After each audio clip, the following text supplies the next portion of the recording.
வணக்கம்.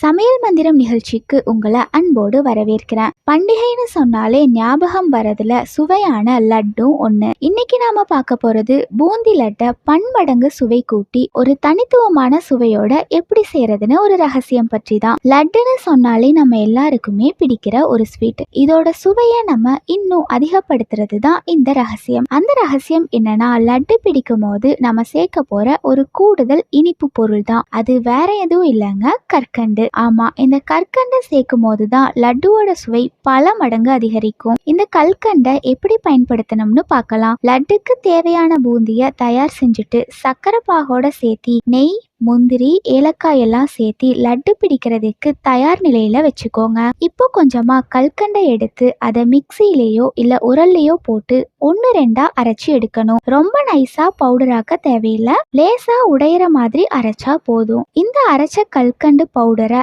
லட்டு உருண்டை பிடிக்கும் போது பூந்தியோட சேர்த்தி பிடிங்க. இந்த கற்கண்டு லட்டுவோட சுவைய ரொம்ப அருமையா மாத்திடும். சர்க்கரையோட இனிப்பு ஒரு வகையானது, கற்கண்டோட இனிப்பு ஒரு நேர்த்தியான குளிர்ச்சியான சுவையை கொடுக்கும்.